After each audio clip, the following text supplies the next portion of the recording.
Welcome back, folks. Today we're going to review Chernobylite. This is a new survival, adventure, horror RPG from Farm 51 development studio. Before these guys had the game World War III, which didn't really work out, and I have been looking at Chernobylite for a while now, but never jumped into it because it was in early access, but developers kept updating the game and now they released a full version with everything added in. Keep in mind, I was sent this key a few days ago and I honestly started playing it with the lowest expectations possible. And a lot of people recommended this, saying, oh, it's Stalker, it's this, it's that, but since I played Stalker games religiously over the years, I was okay. It's set in Chernobyl, but I won't review this game as a Stalker or a Metro game, but rather see what it has to offer, because if you're expecting Stalker or Metro here, the only thing you will get close to Stalker is the setting, and that's about it. So let's get deeper into the game and see what it has to offer. Also, you have the timestamps for each section of the review so you can navigate, and also this is a spoiler-free review.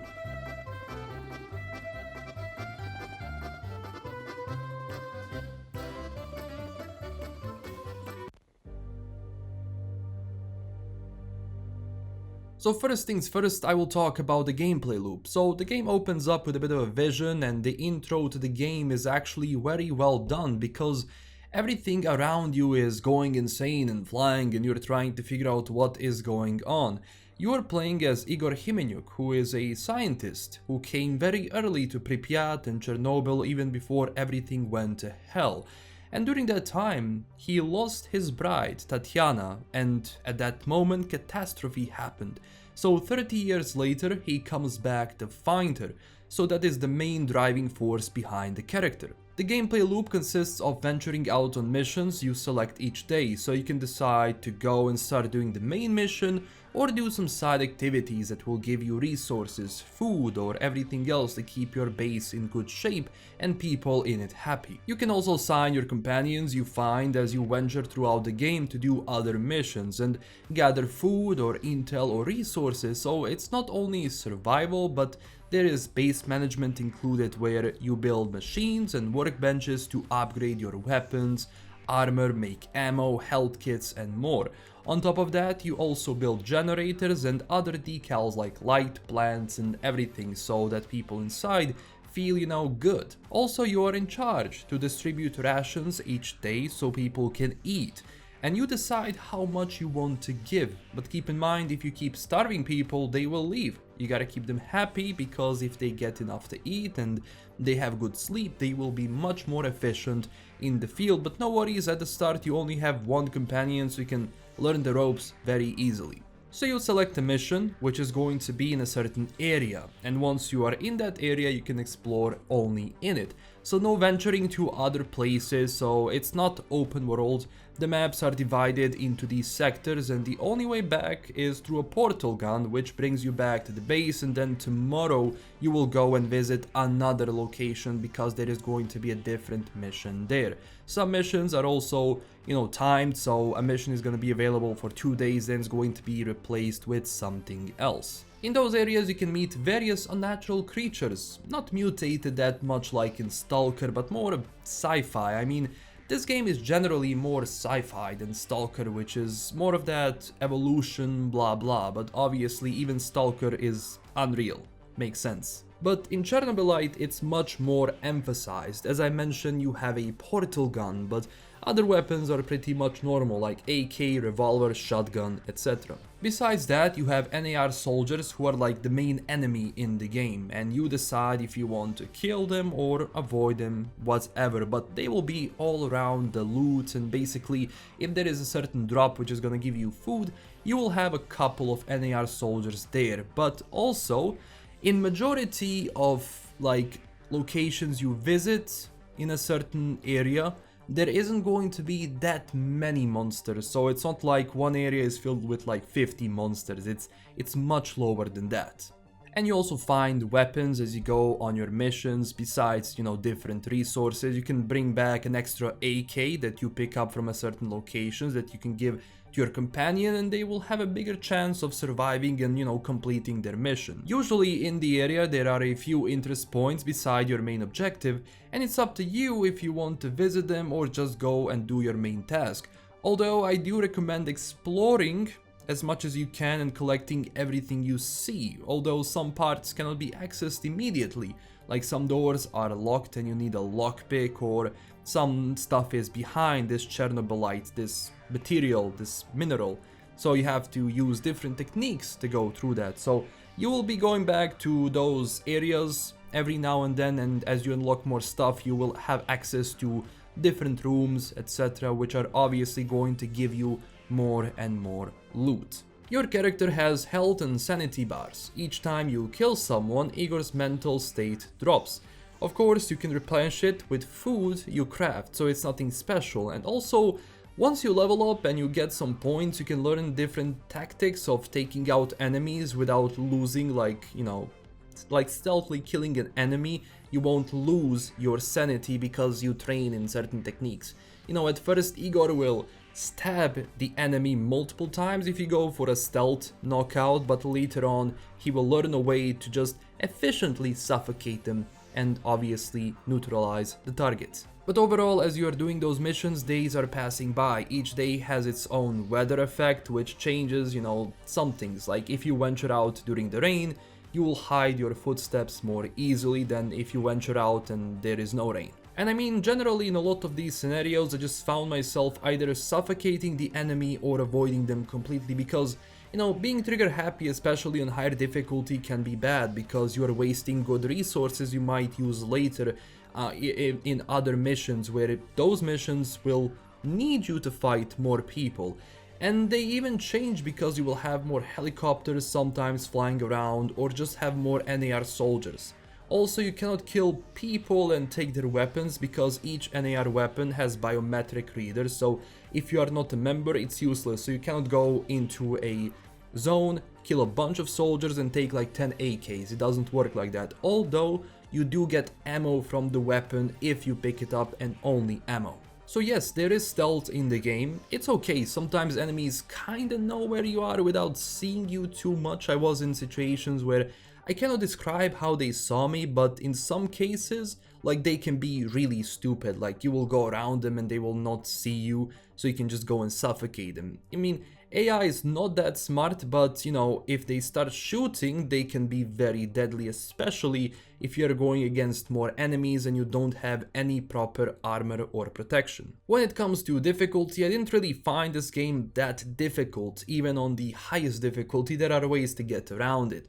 Usually I kinda knew the position of enemies and it can be a bit obvious sometimes, but there are situations where something will jump in front of you and give you a good scare, but those situations are not that common. So for me at least, the horror segment is like okay. Now let's talk about graphics. When it comes to the overall graphics fidelity, I think they did a really nice job overall with the things around you. They are using photogrammetry, but a good photogrammetry is only good if you apply a good shader to it, and here they managed to pull off some really nice graphics, although immediately, remove the blur from the game. Just don't use it. I mean, avoid it in any game, not just this one, but I just found it very annoying to use blur in this game. The weather effects really add up to it, and the eerie atmosphere of Chernobyl fits really well. And to be honest, I was running this on 1070 with i7-7700 and 16 gigs of RAM installed on an HDD, not SSD. And this is the benchmark that was done within the game, so you can kinda see how it holds out. Overall, pretty good. Personally, I didn't have any stutters which made the game unplayable. I mean, generally, I didn't really have any experience with stuttering. FPS was stable for most of the time, so if you have 1060 or even 1050 as they wrote on Steam, you will be able to run it. In the game, the overall level design combined with graphics is nice. It has its moments, especially going into a building, like seeing it and being able to access it. It's nice, especially because this is not a huge map. Like, each level is not that big, so having closed, empty placeholder buildings wouldn't really be okay. So I'm glad they added interior for most, buildings you see on the map. But yeah, overall I think graphically it's nice and I don't really have any special negatives about it, but for me gameplay matters more than graphics for as long as the game runs well and is stable. And even devs spent a lot of time exploring Chernobyl and Pripyat, so they managed to capture the area well, with all of the familiar buildings and monuments, and even inside of those buildings it's a really nice attention to detail. Now obviously the review is spoiler free, so I cannot go too far into the story. I can tell you different choices you make in the game will change the ending, meaning which people you talk to, how you treat them, what missions you do and how you do them will reflect on the ending itself and the final thing which happens that obviously I cannot talk about. But when it comes to the story overall, it's okay. It's decent in my opinion. It has some twists and turns that keep you interested and there is depth, so it's not some flat cheap story. I mean, other characters are fun, the game is not taking itself too seriously sometimes, which I found okay.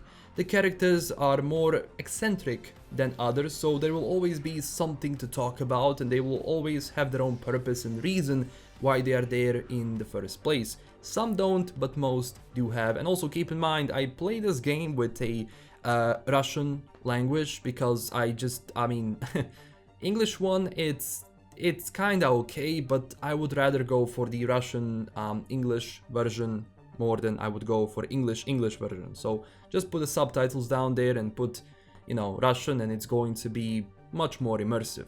Although sometimes you will see a stalker like a trader being very close to the NAR soldiers, so it kinda breaks the logic because if NAR saw him they would attack him or capture him, so sometimes it just doesn't make sense where someone is. But yeah, the story segment, it's okay. It can keep you next to the screen, especially since sometimes you will have to make decisions that can be tough, like who to trust, what to do, how is it going to hurt or help me later on in the game. Like, decisions are not obvious sometimes, and some things like, they don't really look good at first, but they turn out to be bad later on and, so forth. And you will have to sometimes just take a risk, because you don't know how this situation is going to play out in the future. You don't have that much info, so you make a risk and you live with your decision. So if you make a mistake, well, you made a mistake, but obviously you can go on and try a different approach later on in your next playthrough. When it comes to base building, I wanted to touch on it and overall team management segment, because each person who joins has its own thing that can help you and you can use them in different situations. As I said, in the base you build stuff that can help you and your teammates, so you gotta make them beds, give them light, give them food, although I found it a bit tedious because whenever I put like one workbench, I have to put like 5 plants and a TV because these NPCs feel like they don't have space. I mean, we are in Chernobyl, you cannot expect a 5-star hotel, so that can be a bit annoying. It's important to gather as much as possible because once you start building, you have to build extra structures or give them, base enough electricity so those things can run in the first place. Also, your companions will sometimes ask for stuff to build, or they can suggest like, well listen, if you build this you can upgrade your weapons or armor or make bullets, so obviously you will make that because you have to keep everyone fed and equipped and ready for the missions, because if you send out someone without a proper weapon, the chance of success is going to be much lower. When it comes to gunplay, this is what I think.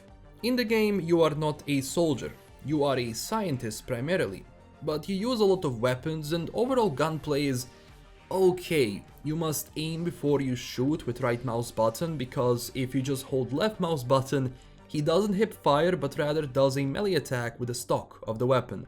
There were moments when I wanted to fire but instead just melee the branch. You start off with a revolver, but later on you get AK, shotgun and some other stuff which I don't want to spoil, but you can upgrade each one of those weapons, put different trigger, scope, stock, magazine, barrel, etc. that can obviously make the weapon better. Obviously you can also put a silencer on your weapon, which can really make you help if you are a more stealth based person, but obviously I do recommend it because, I just found it very easily to just take out enemies with a silencer, because if I do it normally it kinda alerts everyone in the area and it can really hurt you because you will spend more resources because more people are going to attack you, so more ammo, or if they hurt you, you have to use that health, which can, which can be used later on in the mission, so just keep things nice and tidy. Although animations of the weapon when you fire are nothing special, sometimes they can be frustrating and overall gun handling can get in your way,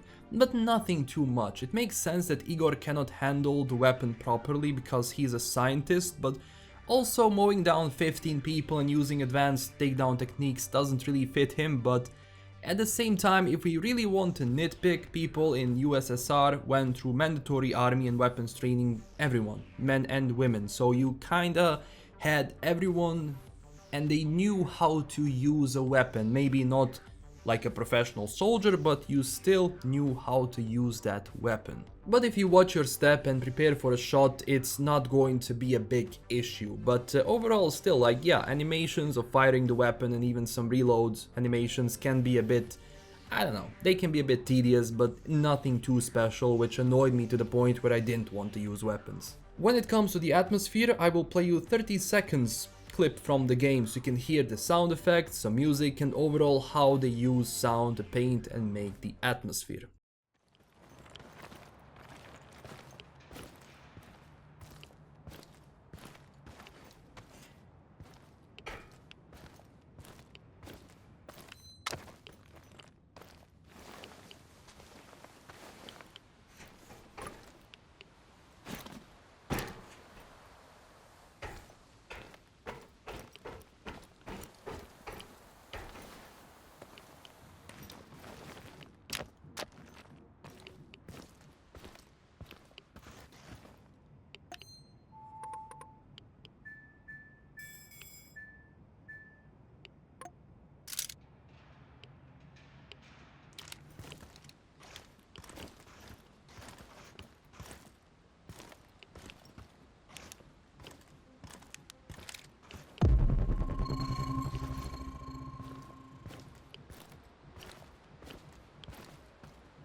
So what are my final thoughts about the game? I think overall that the game is okay.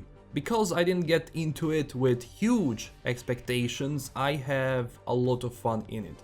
And I will come back to the game from time to time, go do a mission, etc, etc, get my base up and running, see what else I can find on the map.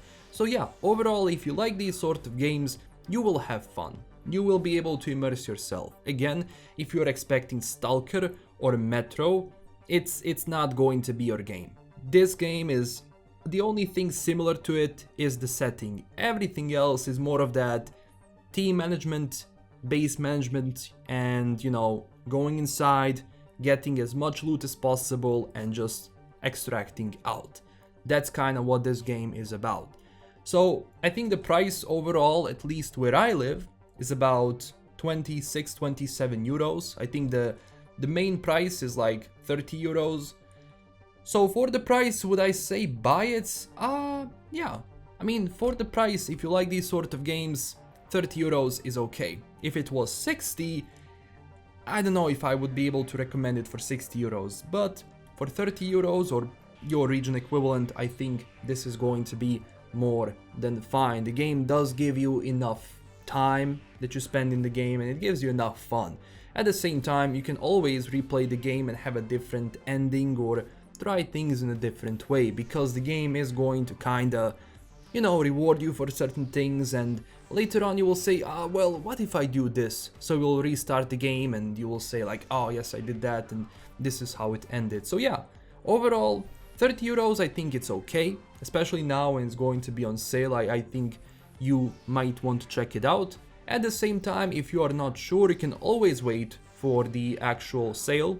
And I think combined with the graphics and atmosphere, which could use obviously some things, especially the music. I think the music is very lacking in this game, and it's not really standing out that much. So I think they need to work on the music a little bit more. But obviously now that the game is out, it's kind of too late for that. But again, even the music, it's not going to ruin the immersion. I just think it could have been revised in some areas, especially for that eerie atmosphere overall. So yeah, this is what I think about Chernobylite. I will definitely make more videos around it. There are certain things which I also want to explore in it, and I believe like if you just love the setting, like this will be cool, like to just kill some time, definitely. So yeah, a lot of people have a lot of positive to say about this game. Obviously the game does have some things which like you know, can be worked on, especially the gunplay and you know, some things around and in the map, but again, overall I think that the Farm 51 did a very nice job with it, and of course you can kind of make your own decision just by looking at the gameplay itself, seeing what I have to say, and obviously if you're still not sure, I do recommend watching other reviews. So yeah, this is gonna be it for today. Thank you so much for watching. Tell me down below, what do you think about Chernobylite, and if you played it, what are your initial thoughts? Also, check us out on Twitter and Discord if you really want to continue the discussion there with the community. And I do have a Patreon page. If you wanted an extra way to support the channel, you can do it via the link below. And huge thanks to my current Patreon supporters. This is LKM signing out, and stay classy everyone. Bye bye.